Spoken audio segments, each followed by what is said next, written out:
boleh kali ya ngobrol-ngobrol sedikit mengenai kegiatan Bapak weekend apa aja sih yang dilakuin? Oh iya, silahkan. Nah, jadi boleh nih, mari kita ngobrol yuk.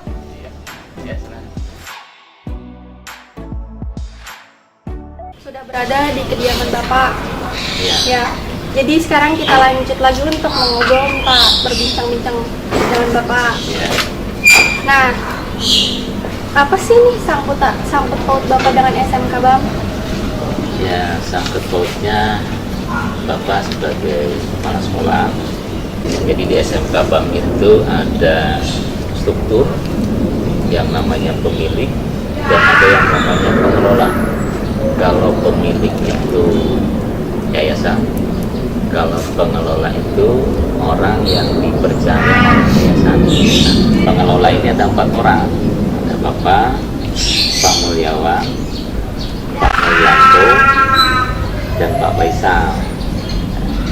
Yang keempat orang inilah yang menjalankan BAM supaya berjalan sesuai dengan lembaga pendidikan, seperti itu. Jadi kalau dihitung sampai sekarang Bapak ini sudah menjabat sebagai kepala sekolah sudah berapa lama nih Pak? Dari tahun 2007, ya. Dari awal berdiri sampai sekarang awal tahun 2018 itu kurang lebih sudah 10 tahun. 10 tahun ya Pak kurang lebih Iya, sejauh ini. betul. Nah, selain menjadi kepala sekolah di SMK BAM ini, sebelum menjadi kepala sekolah di SMK BAM ini Bapak pernah mengajar di sekolah mana aja nih Pak? Pernah, Bapak dari tahun 88 sudah mengajar, ya, dari SD, SMP, pernah juga ngajar di SMA, dan sekarang Bapak dipercaya untuk mengelola SMK. Nah, ceritain dong Pak nih, gimana awal mulanya SMK BAM ini bisa terbangun? SMK BAM itu sebetulnya mulai dibangun bukan tahun 2007, tapi sekitar tahun 2000. Jadi fondasi bangunannya itu sudah ada sejak tahun 2000, tapi pembangunannya itu bertahap. Dari fondasi, kemudian sedikit-sedikit, sehingga tahun 2007 itu SMK BAM memiliki 4 lokal, yang di bawah itu yang depan ya. Nah, awal berdiri itu belum ada keputusan apakah SMK atau SMA, sehingga kami melakukan riset, ya. Riset lingkungan, riset lain-lain, sehingga diperoleh kata sepakat bahwa kita akan mendirikan SMK. Jadi SMK itu persisnya berdiri tahun 2007. Berarti baru terrealisasikan pada tahun 2007. Ya, perjalanan dari tahun 2000, pembangunan fisik, ya karena bertahap tadi, sampai pada tahun 2007. 7 tahun ya. Ya, step by step. Ya, jadi terus Bapak nih kalau mengajar itu mata pelajaran apa sih Pak? Dulu Bapak pernah mengajar di, contoh aja ya, di SMP Bapak memegang pelajaran IPS. Itu ada sub pelajarannya, ada 3, ekonomi, sejarah, geografi. Jadi IPS itu ruang lingkupnya sejarah, ekonomi, geografi. Hanya mengajar itu, walaupun pernah beberapa kali jadi guru cadangan, misalkan olahraga, bahasa Sunda juga pernah. Tapi yang pokoknya itu pelajaran IPS. Jadi harus siap nih ya Pak kalau dibutuhkan tenaga pengajar apa nih gitu. Ya harus siap. Iya, saat itu harus mengajar apapun harus siap meskipun tidak sesuai bidangnya karena memang masih kekurangan guru. Nah, terus nih Pak, kan di SMK BAM ini sudah diterapkan buku panduan akademik atau yang biasa kita sebut BPA nih. Iya. Nah, di situ kan sudah ada tata tertib yang harus dijalankan oleh siswa-siswi SMK BAM. Nah, namun nyatanya masih banyak nih yang suka ngelanggar nih Pak. Gimana sih cara mencegahnya Pak? Ya memang BPA itu awalnya itu untuk panduan siswa bagaimana berperilaku akademik di SMK BAM. Itu juga bukan tidak murni hasil rekayasa kami, tapi berdasarkan studi banding di beberapa sekolah baik di Kota Tangerang maupun di luar Kabupaten Tangerang. Nih kalau menurut Bapak sendiri lebih sulit mengatur anak SMK atau SD nih Pak? Sama aja, karena masing-masing anak itu dalam proses perkembangannya memiliki karakter dan keunikan tersendiri. Jadi kalau anak SD kesulitannya apa, kemudahannya apa, anak SMP ada kemudahan juga ada kesulitan, anak SMK juga sama, ada kemudahan dan kesulitan. Jadi kan karakternya itu bertingkat. Nah, kalau anak-anak pendekatannya harus bagaimana? Kalau remaja seperti anak SMK itu pendekatannya juga harus bagaimana ya, jadi tidak bisa disamakan pendekatannya. Jadi masing-masing memiliki keunikan, kemudahan, dan kesulitan tersendiri. Berarti harus bisa mengimbangi ya Pak? Ya, Bapak. betul. Jadi kalau anak SMK harus seperti apa pendekatannya, kalau anak SD ya harus seperti apa. Nah kalau misalkan Bapak sendiri pernah mengalami kejadian lucu atau unik nggak sih Pak di SMK BAM ini? Baik dari guru-gurunya sendiri atau murid-muridnya gitu Pak? Kalau dari siswa banyak ya yang lucu. Misalkan Bapak suatu saat lagi duduk di sebuah tempat, lagi minum karena haus, minum, Bapak istirahat, tiba-tiba ada yang menyalami Bapak. Bapak nggak tahu siapa ini, dari mana Pak, katanya. Nah, cerita gitu ya, saya kan siswa BAM Pak. Oh iya, karena saking banyaknya jadi Bapak tidak hafal. Kadang-kadang alumni juga nyamperin Bapak lagi lari salaman, Bapak tidak hafal tapi kata dia saya anak BAM Pak gitu.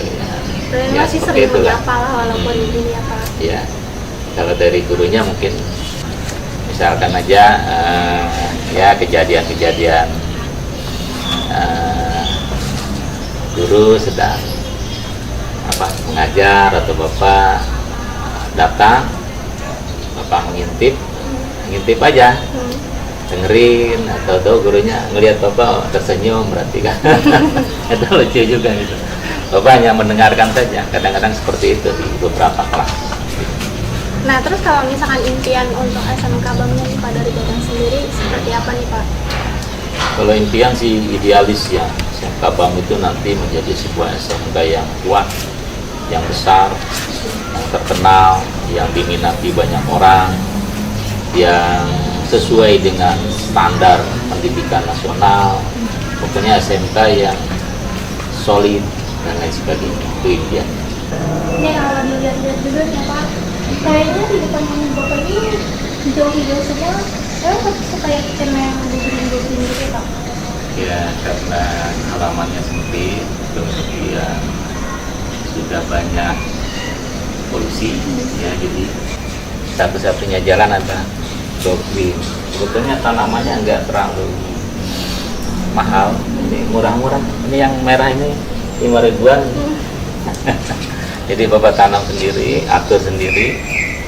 Konsepnya juga situasional aja, berubah-ubah gitu. Jadi untuk penyegaran aja di rumah. Jadi agar terlihat lebih adem gitu ya Pak? Iya, karena kan di kita sudah panas cuacanya, jadi lebih banyak tanaman itu lebih lebih segar. Nah terus kenapa nih Bapak lebih memilih tema Go Green itu gitu dibandingkan tema-tema yang lain seperti vintage, kontemporer atau seperti klasik-klasik gitu nih Pak?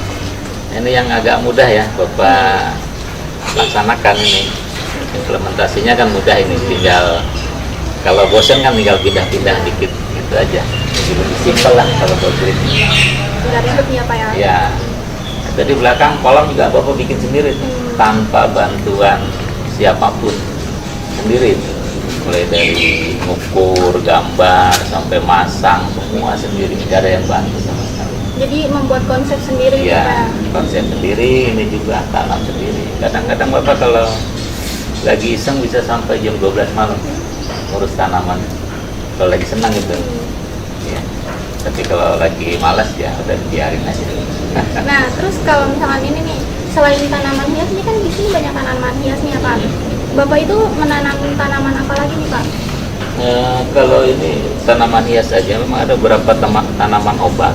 Misalkan di depan itu ya ada kumis kucing, itu juga tanaman obat. Ini juga sama obat. Ini bisa obat untuk orang yang punya wasir. satu ini potong, direbus 3 gelas air. Nah, dijadikan 1 gelas air, diminum sehari sekali. Itu cukup khasiatnya untuk mengobati masir atau apa ya. Jadi selain untuk hiasan juga berfungsi untuk mengobatinya apa ya? Ya, ini ada beberapa tanaman obat juga. Seperti itu juga. Apa namanya? Saya Bapak lupa. Tapi juga tanaman obat. Nah, selain tanaman hias ini itu Bapak menanam pohon apa nih Pak? Di belakang rumah ada beberapa pohon, seperti pohon durian, rambutan, atau jambu. Tapi kalau mau lihat boleh ke belakang. Boleh nih Pak? Boleh. Ya, terima kasih nih Pak sebelumnya. Ayo.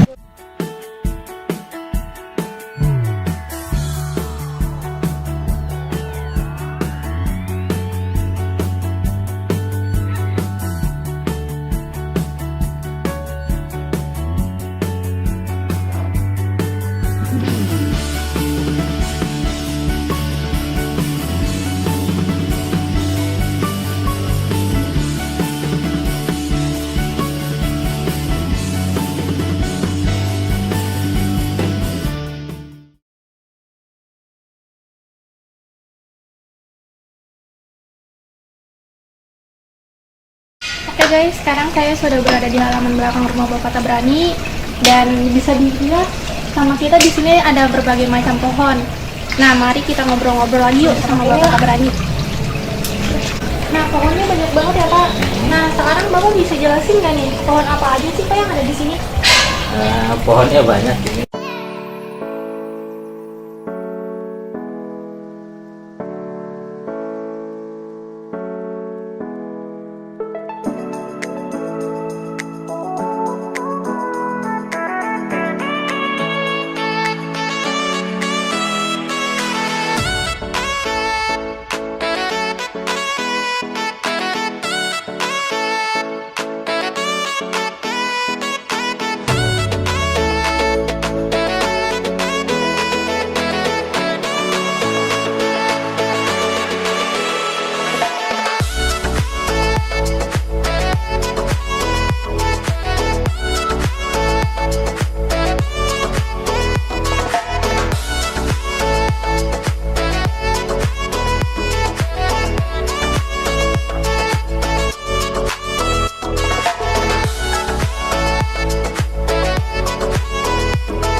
dulu nih apa sekarang waktu yang tepat untuk kita jogging nih Pak?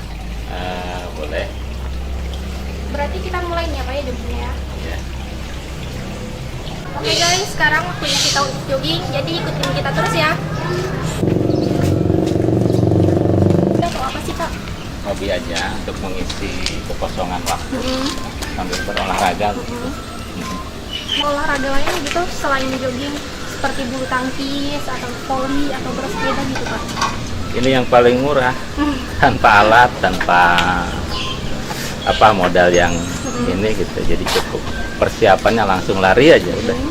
Simpel lah. Jadi yang simpel-simpel aja Ya, ya. simpel tapi menyehatkan. Nah terus sejak kapan nih Bapak menggemari olahraga ini nih Pak? Sejak lama sih. Waktu masih muda juga. Iya. Nah jadi kegiatan Bapak pada saat weekend itu dari bangun tidur hingga ingin tidur lagi apa nih Pak? Ya, mulai bangun, sholat subuh, kemudian bersih-bersih rumah, olahraga. Terus kalau weekend itu ya, kalau nggak jogging, misalkan hujan atau apa, ya di rumah saja, beres-beres rumah, beres taman dan lain sebagainya. Jadi berbenah nih ya Pak ya kalau Iya. ada kegiatan di luar. Karena Bapak nggak punya pembantu. Jadi mandiri nih Pak. Ya, membenahi rumah, membersihkan rumah, semua dilakukan bersama-sama dengan keluarga.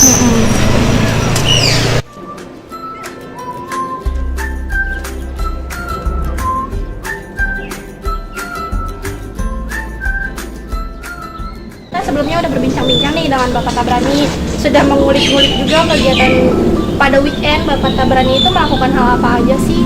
Terus juga dari ini juga kita bisa menangkap bahwa perbedaan karakter ketika menjabat di sekolah dan ketika di rumah itu seperti apa kepala sekolah kita itu. Nah jadi dari sini kita bisa mengambil pelajaran, jangan menilai orang dari satu sisi saja. Oke, saya Krismayanti undur diri. Bye-bye.